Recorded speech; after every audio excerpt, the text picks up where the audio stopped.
Kevin Coupe here, and this is FaceTime with the Content Guy.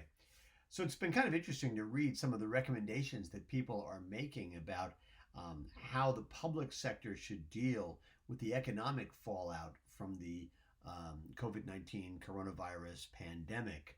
I found some of them to be really, really interesting. There was one from Andrew Ross Sorkin, who's a New York Times columnist, who talked to people who were involved in bringing the economy back both after 9/11 and after the 2008 financial meltdown. And he came up with a solution which I thought was really interesting. He said the government could offer every American business, large and small, and every self employed and gig worker a no interest bridge loan, guaranteed for the duration of the crisis to be paid back over a 5-year period. The only condition of the loan to businesses would be that companies continue to employ them at least 90% of their workforce at the same wage that they did before the crisis. And it would be retroactive. So any workers who have been laid off in the last couple of weeks because of the crisis would be reinstated. I was talking to somebody in the food industry yesterday, and they really seemed to like that a lot. And at the same time, they had sort of a corollary to it, or built on it a little bit.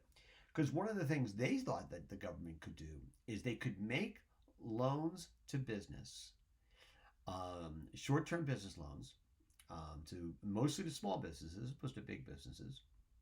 And basically the deal would be you'd have to pay it back over a period of time, except for the money that you use to pay employees and keep them employed. So let's suppose you got $1 million loan from the federal government. And you could certify that, hey, $750,000 of it I pass along to my employees to keep them working. You don't have to pay back $250,000 over whatever the period of time happened to be. That'd be a really smart thing to do. I like these ideas because they really put the emphasis, I think, where it belongs, okay? On investing on employees, keeping them employed, keeping the unemployment rate from spiraling out of control. They're not just sending out $1,000 checks. They're making an investment in the economy and in people and in the businesses that we're going to need to keep functioning if the economy is ever going to come back. And I got to believe that the market would respond pretty well to something like that. There was another suggestion that Mark Cuban, the billionaire entrepreneur, made. I'm not sure the markets would how much they'd like this one or not, but he was talking to CNBC the other day, and he made a very specific recommendation. He said that any company that accepts federal bailout money ought to be banned for life, forever, from ever being able to do stock buybacks. He wrote, no buybacks, ever. Whatever we do, not now, not a year from now, not 20 years from now, not ever, because effectively you're spending taxpayer money to buy back stock, and to me that's just the wrong way to do it. And he argued, whatever we do in a bailout, make sure that every worker is compensated and treated equally, in that the executives don't get rewarded extra to stick around because they got nowhere else to go.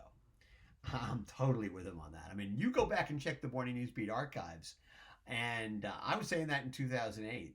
I was in favor of bailout money for any business or any industry that needed it.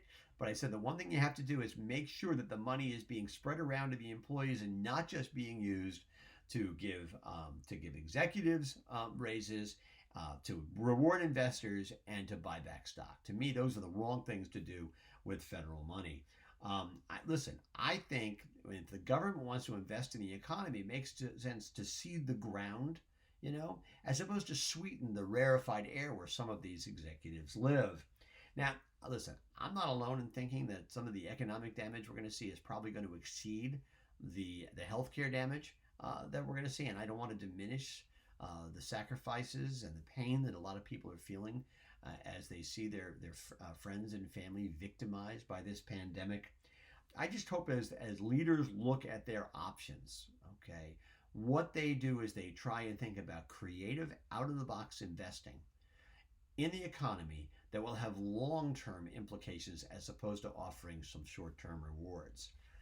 And to me, this means focusing not just on the bottom line, but on the front lines, especially among small businesses that form so much of the fabric of the culture and of the communities that make up this country, and that are really going to need some help if we're going to move the economy forward from where it is right now.